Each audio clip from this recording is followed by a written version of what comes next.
Hey guys, Darren Asbury here with Revital Outdoors, bringing you another exciting podcast tonight. We're going to go back to the great state of South Carolina. We're going to talk about one of the greatest fisheries ever, one of my absolute favorites, and that is Lake Hartwell. We got Mr. Stan Gunter lined up for the podcast tonight. Stan got a top 5 finish last year in the Savannah River BFL division. That tournament happened on Lake Hartwell, and it was actually in the month of May. But that same tournament's coming up this coming weekend, so we're very excited to talk to Stan. He's going to give us a rundown about his top 5 finish last year, what he predicts for this coming weekend's tournament, and we'll go from there. Stan's got a great reputation around the Lake Hartwell area, so you're going to be hearing from a local. He's got a lot of great insight to Lake Hartwell this time of year. Before we get started, Revital Outdoors is very excited to announce we are doing a $2,500 giveaway. You see the rotating banner at the bottom of this video. Hit that link at the top of the description right below this video. It takes 3 seconds to enter. All you have to do is hit that link, enter in your information. Like I said, it just takes 3 seconds, and you will be entered in for that sweepstakes giveaway. That lucky winner will be selected at the end of the year, and they will receive that $2,500 giveaway. So make sure you do that. Also, make sure you subscribe to this YouTube channel. If you're an avid tournament angler or you're an avid angler yourself, fishing in the areas of all these BFL tournaments, make sure you subscribe. We got a lot of great information coming your way. Also, check us out, Revital Outdoors, Instagram and Facebook. If you've never heard of Revital Outdoors, we're a premium CBD company. We offer premium CBD products to all the outdoor enthusiasts out there. You can buy them and purchase them directly off our website. That's www.revitaloutdoors.com. Make sure you remember that our products are made right here in America and THC-free. We are committed to being a worker-friendly brand. So that being said, let's go ahead and bring Stan right into the studio. Mr. Stan Gunter, how you doing this evening, bud? Man, I'm great. Fantastic. Stan, want to thank you for taking time out of your busy schedule to come on our podcast. So let's talk about it, man. I looked up your profile on Major League Fishing. You've put together a hell of a resume on Lake Hartwell. You're from the area. So tell us about Lake Hartwell, why it's so special, and then tell us about fishing in the April-May area. You know, everybody thinks about Lake Hartwell. They think about that pre-spawn, February, March. This is a little bit later than people are typically used to. So tell us a little bit about Hartwell this time of year. Hartwell's been really good to me. I don't live about an hour away. I fished a lot of tournaments there during my, fishing time. And but right now, the spawn is on the end, the tail end of spawning, and the herring bite is just getting started. And like I said, my son Brian, he's up there practicing now, and he's saying it's tough to catch him off the herring points right now. He said they're there, but really tough to catch. Okay. I'm gonna go ahead and predict this. It won't be one on herring points. I think the postponed largemouth bass is still going to win this tournament. I was going to ask. So, notoriously, you look at tournaments like the Bassmaster Classic, FLW Tour back in the day, went there several times in the early spring. The Bassmaster Elite Series has fished Lake Hartwell in the early spring. When I say early spring, I'm talking about February, March. Right. Moving into the later part of the year, I was going to ask, is the largemouth still what the anglers have to target that want to win the tournament? Up until recently, you could win the tournaments on spotted bass. There's some big spots in the Hartwell. And okay. But if you've noticed, or I've noticed, you probably don't, but most of the tournaments lately has been taking low 20s or so to win. And it's pretty much largemouth that's winning tournaments now. Sometimes a mixed bag, but mostly all largemouth. And that's kind of unusual because the largemouth seems to be coming back. You used to go fish for spots there for the most part. Mm-hmm. Mm-hmm. So I was actually looking up tournaments on Lake Hartwell last year, and I saw a tournament that was won there, late April, early May. You could tell the fish were spawned out.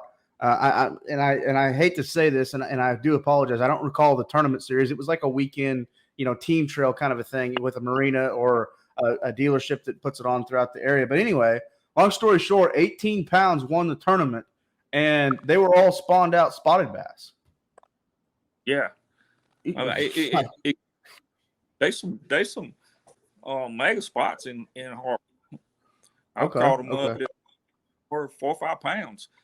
I actually caught a spot, man, it's 25 years ago. Had lake record spotted bass for a long time. It was like 5 3/4 pounds. That's 25 years ago. That's a big spot. I mean, that's comparable to the, I mean, it's not 9 pounds, but that's comparable to the spotted bass that they're catching in Shasta and out west. I mean, a 5.5 pound spotted bass, that's a beast. That's donkey. So, that being said, you mentioned we're kind of in the post spawn. You mentioned a little bit about the blueback herring. Is the blueback herring, the schoolers, is that going to be a big thing? Are guys throwing top waters? They still throwing reaction baits? Are they running and gunning, or kind of how would you approach it? Yeah, if I was fishing that tournament, I would go find me as many points as I could, but try to find a point or 2 or 3 that's got some big spots on it. Even if you move back in the creeks further, you'll find some largemouth feeding on these herring too, doing the same thing. But I would fish early for spotted bass on the herring points, and then I'd go fish for largemouth the rest of the day. Really? Okay. And so, are you throwing reaction bait? Oh, go ahead. I'm sorry. Yeah. Yeah. Sammy's, even a pencil popper, flutes. Flutes is one of my favorite baits to fish over there. Just some, blue pearl glimmer if it's sunshine, and I'll throw a pearl if it's cloudy, and things like that. Okay. Also, go ahead. Yeah, I was just going to ask, do you throw your fluke weightless or do you throw a weight on it? I throw it with a weight, and I do not fish it slow. The faster you fish it, the better you are. Okay. Yeah, and I use the weight I can fish fast. Okay. Yeah, I can't put on a fluke fishing it slow too much. I think they get a chance to look at it too good. Right. We just burn it by them and kill it. Okay. I got you. Now, I do have one question as far as reaction baits this time of year. Will the Alabama rig still be a factor? It possibly could be. They can throw an Alabama rig, I think, with 3 hooks in that thing. I hadn't even thought about that, but it's possible. It could be a factor. Okay. I got you. Could, so, but pretty interesting stuff. So, one other question I got for you is, as far as like the co-anglers fishing this tournament, let's say you're a co-angler, your boater doesn't tell you much, kind of that, and I'm guilty of this. The day I become a boater, I mean, I want to help my co-anglers just as much as I can, but probably a lot of times I'm going to tell them, come and just prepare to go fishing, just because I like to run and gun. I like to do a lot of different things. There's a lot of anglers in the state of South Carolina. Big shout out to Brian New for being this way. And a guy named Brian Thrift, they'll put 20 rods in their deck and they will just absolutely cover water, and they'll do anything they can to catch their limit. So let's say you got a co-angler that's kind of blind going into the tournament. What kind of baits? He's taking 3 rods with him. What would you take?